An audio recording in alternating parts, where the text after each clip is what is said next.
Twitch streamers and stuff like that. Like if you want to be a not even Twitch streamers, like if you want to be a content creator, I believe.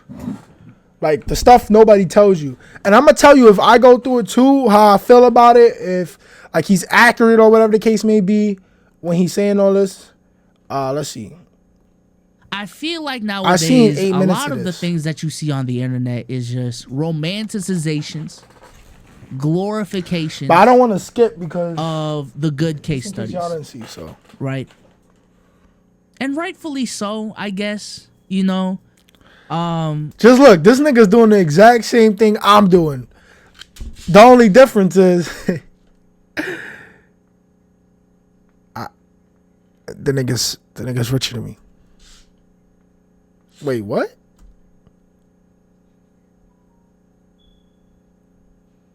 Hold on.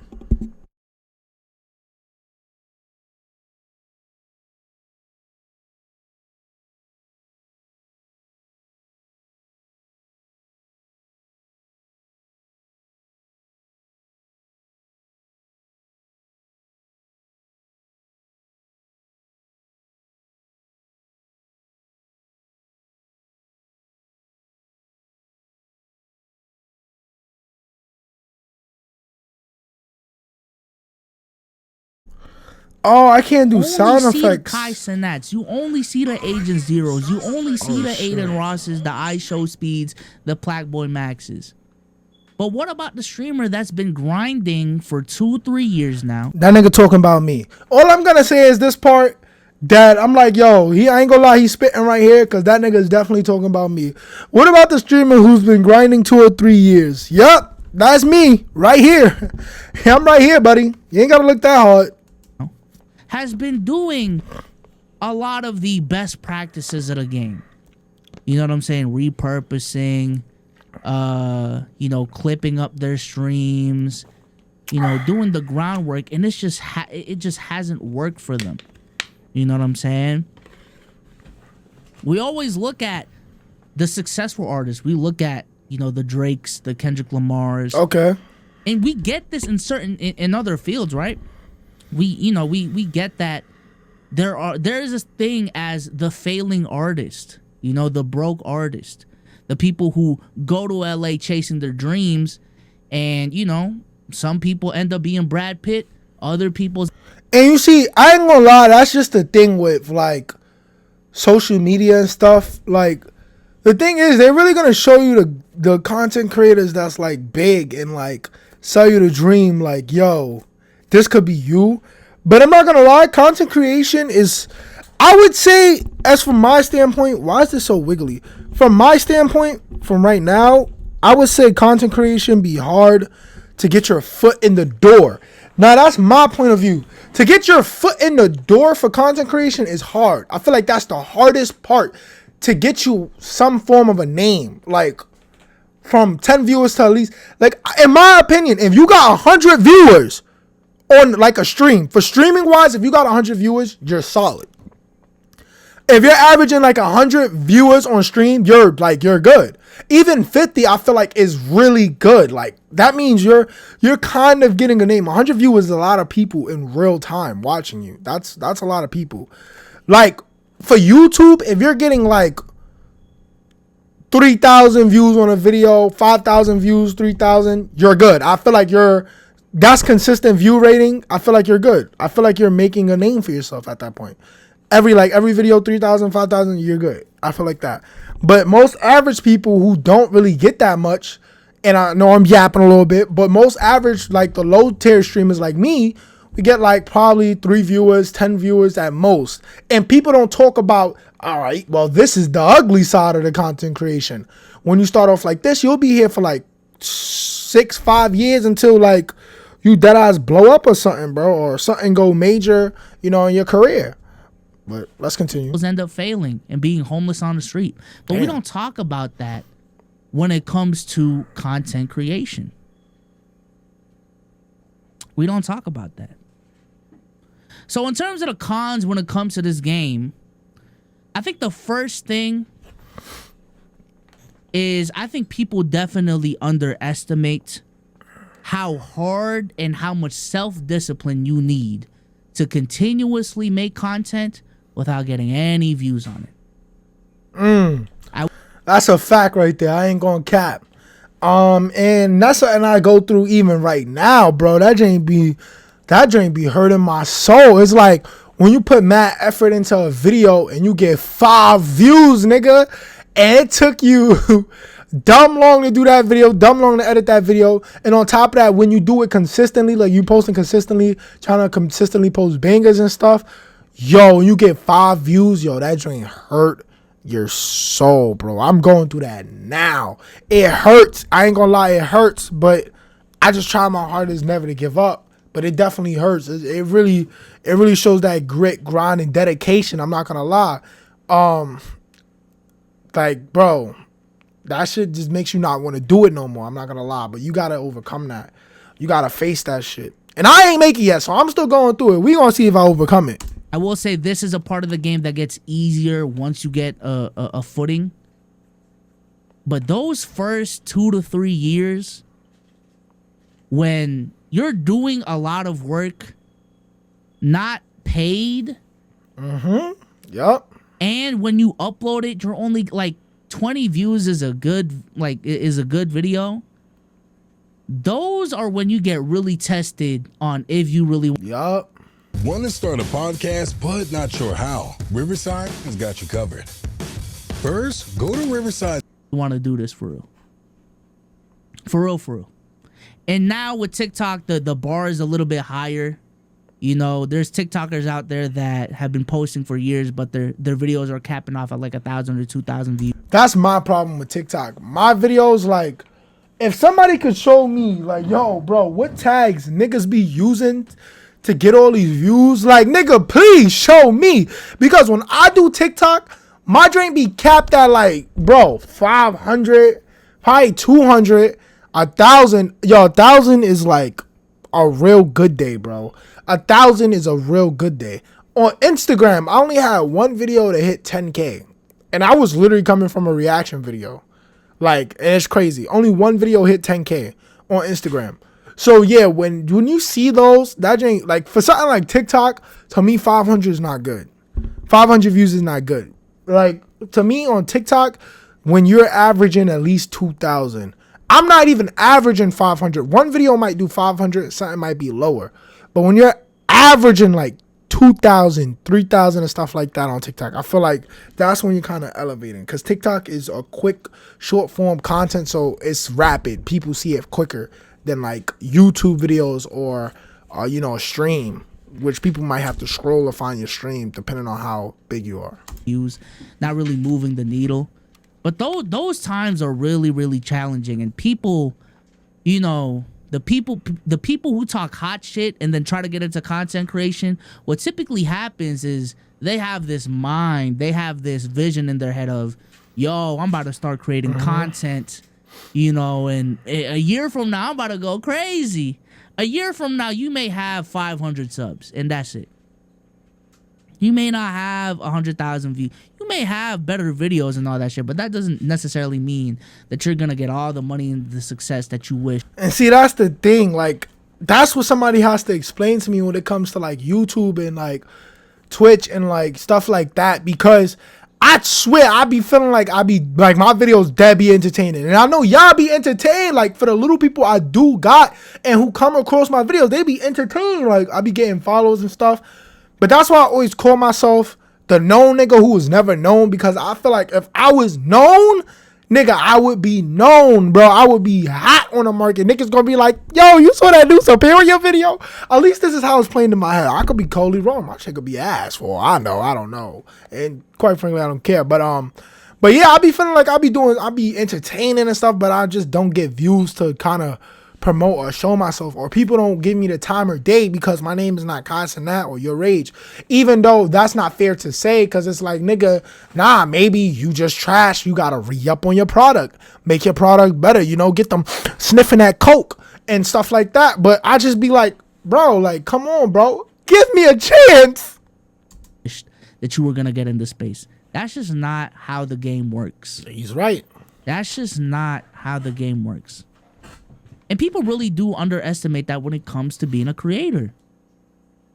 the amount of free work that you do in the beginning. You know what I'm saying? Shout out to Cardiac in the building. We're talking about cons of being a content creator right now. Cons of being a content creator. The second part of this that I want to tackle is the instability of the industry.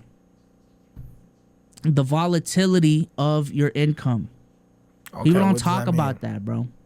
People don't talk about that. That nigga using big words right now. He losing me right now. What does that mean? The income, like, to fund your stuff? Oh, like the income you make from streaming and YouTube and stuff. I ain't gonna lie. Let me lock in right here, because this probably like, this shit just skipped over my head real quick. But hold on, let me lock in. I want to preface all of what I'm saying, but by saying that I'm not saying being a creator is easier than the 9-to-5. I'm not saying it's easier than being a regular job. There are certain things that just people don't take into account when it comes to. All right, look, 9-to-5 compared to being a creator. When I feel like when you're, and I'm not there yet, but I'm saying I know it gotta be when your foot is in the door and people start knowing your name. I feel like being a creator is easier. Like, if you want to go based off like 9-to-5 and getting known, I feel like a 9-to-5 is gonna be easier in the fact that you know you're getting paid for sure. But when you're first starting a content creator, you're not getting paid. You don't know when you're gonna get paid because you gotta get your name out there. So I guess in that case, I can say then content creator is harder than a 9-to-5. But really, do not clip this. If you're gonna clip this, clip the whole thing so niggas understand what I'm saying. Only when you're first starting off as a creator, because you don't know if you're gonna blow up or not. You don't know how long it's gonna take. That is harder than a 9-to-5, which you know you're gonna get paid. But once your foot is in the door, for niggas like Casanat saying, if he was to say, or not even Casanat, Blackboy Max, Silky, anybody your age, any of the big streamers or YouTubers or whatever, they was to say that, oh, content creating is hard than a 9-to-5, that's cap, because your foot is in the door. You're making mad bread doing something chill and relax compared to someone who's busting their ass, working, dealing with customers, dealing with this, dealing with that, this and that. So that's my opinion on it. That's my view. Clip that up. Building out a proper channel, a proper fucking social media page that just gets lost in translation. You know what I'm saying? And the volatility of your income on a year-by-year basis is just insane. Okay. The volatility is easier when you have years getting millions of dollars in this shit. When you have years of getting 500,000, 400,000, it's easier to have a down year when your fucking bank account got that much in it. You know what I'm saying? And even then, you know, lifestyle creep happens and all these different things, right? But the reality is, for a lot of creators, that is not the case. There is this silent class of creators that I'm gonna call the middle class content creator. Okay, I heard this part. And these are content creators that have become successful enough to make a full-time living in this space. Okay. Right? But not successful enough to classify themselves as rich. And I have been in this creator middle class for fucking years now, right? I'm gonna break the fourth wall. Every single year I'm making around 80,000 to 130,000 a year. Right. Okay. That's I think that's above minimum wage. I can tell you that much. But it's not enough to be considered rich. So I understand it. It's basically saying you can live, you're situated basically, like you're financially stable. He's definitely saying like he's financially stable here, I believe, chat. Which I want to reach that level. Like, I don't want to be super rich or anything like that. Or buy 30 Lambos and stuff like that, or whatever the case may be. I just want to be situated. I feel like situated, and I could just kind of live my life doing what I like to do. That's it. Basically. Really good money. Really good money. I am blessed. You know, I wouldn't be here without y'all. The opportunities that I've had, I'm definitely grateful. I make good money, chat. But that is not fuck you money. That is not buy whatever you want money. Right? And the volatility of your career, not knowing what the next year is gonna be, not knowing if this is the year where you fall off or if this is the year where you take that next leap. Okay, That's something people don't talk about. That's something people don't talk about. And what people don't talk about is when you have that drop off year and the numbers look kind of crazy. You're not able to afford the things you were able to afford previously. What is your backup plan? Especially for the creator who's been in this game for years at a time now, who's been out of college, in my case, 4 years now. For some people, it's longer. Okay. What happens when you fall off and have no backup plan? That's the thing. I feel like you guys should always have a backup plan if you do this. I do have a backup plan. But I definitely understand what he's saying here. Like there's gonna be times. See, this is why I say if you're gonna be a content creator, and like let's say even me, let me speak for myself, right? Let's say I have a bad year, but I'm used to making like 80,000 like him. Guess what? My lifestyle is not gonna be expensive. My lifestyle is gonna be like I'ma still like, nigga, I still might live in an apartment that costs $1,500 for rent. Even though I'm making 80,000 a year, I'm not gonna go and try to go expensive because I can. I'm gonna get something still cheap. So like, just in case I have a full of year, I was like, well, this doesn't even come close to how much I usually make. So I can still, even in my bad year, I can still afford it. I'm not gonna go and get some $200,000 car or something like that. I'ma still get a cheap little car. You feel me? Then once my money and I'm getting more and more and I notice like, all right, cool. This is where my living condition is. I'm going to go a little bit above the low end, a little bit above and inch my way like that when I know it's suitable. So even when I have a bad year, I still can afford everything I have in my lifestyle. That's my strat. Now, I don't know if it's going to work, but that's just how I'm thinking right now. That's my strategy, chat. This isn't a field where there's going to be another fucking person. Well, technically creators do hire now, but it's definitely not as systematic, not at scale as, if you're working as an accountant for this company and you get fired at this company, there's going to be another company just looking for an accountant that you can be an accountant for. Like, this is not one of those fields. So what happens? Yes, other creators are hiring, but one, a lot of these creators probably already have, solid teams. And two, for the people who are hiring, do they have the budget to fit your lifestyle needs?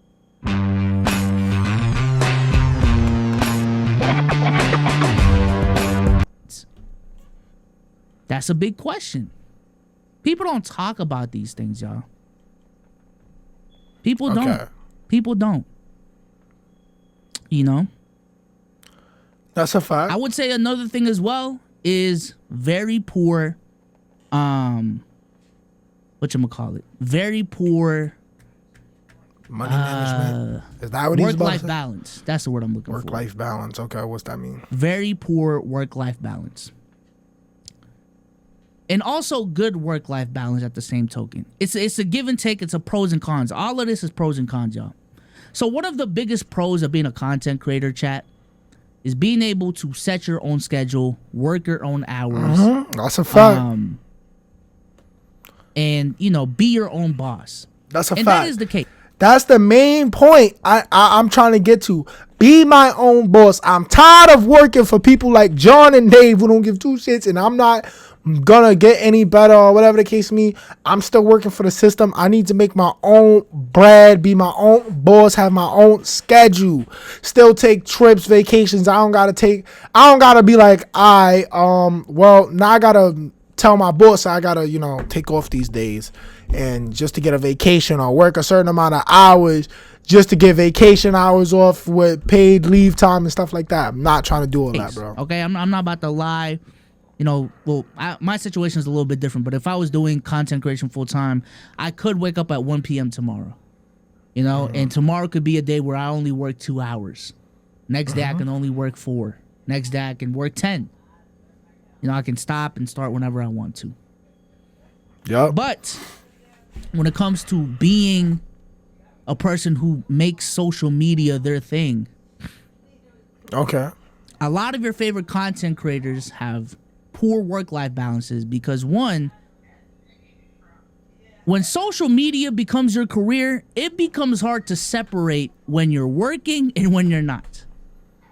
You know what I'm saying? Like, I wonder what he means by that. What do you mean by it becomes hard to separate when you're working? Oh, I get it. I low-key get it. Like in an aspect of, let's say, I stream damn near almost every day or whatever the case may be, and I just want to go on a vacation. Now in my head, I'm thinking like, all right, let me record, get some footage. It's like, is that really a vacation or are you getting content?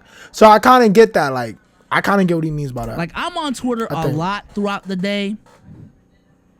Is a majority of it me doing research for my job? Yes and Okay, no. so- You know what I'm saying? Like, a lot of your favorite creators are literally addicted to their phones. There's already a phone addiction problem in the world right now. For your Okay. creators, it's probably 2 times worse. It just is. People are checking their creator studios all the time, checking their analytics. You know what I'm saying? They just don't. I ain't gonna lie. When I'm doing good on YouTube, I do be checking my analytics a lot. Yeah. And I do be checking my analytics a lot. I'm not gonna lie. When I'm doing bad, though, I'll be scared to open that fucking YouTube Studios app. I'm gonna keep it a stack. I be scared to open that YouTube Studios app, bro. I'm not even gonna lie to you. I'm gonna keep it a buck. Don't know when to separate life from work. This is definitely worsened by the IRL streaming boom when Yeah, real IRL's going life crazy. becomes work. Exactly. You know what I'm saying? That's a fact. blur That's the what I was just saying. lines more and more every single day. That's a fact. I was just saying that. And bro. don't even get me started on vacations, chat. I just said that, bro. Like, vacations won't even probably feel like vacations because you probably thinking like, yo, let me turn this into a content or something or make it lit or whatever vacation may be. That's why I'm like, bro, like, I kind of get what he means by that. Like, I understand what he means by that. Don't Let's even continue. get me started on vacations. Because again, this is not an industry where PTO exists. Yeah. Pay time off. If you miss a week or two, you gonna have to pay for it. That's a part of the self-accountability. That's the part of being your own boss. No one's gonna handhold you. So if your cadence of uploading is once a day, and you know, for me, I got a wedding coming up. We about to go on a honeymoon for a week. Okay. I am going to have to plan my, I'm gonna have to be very deliberate with how I make content throughout that time so that I can enjoy the vacation properly.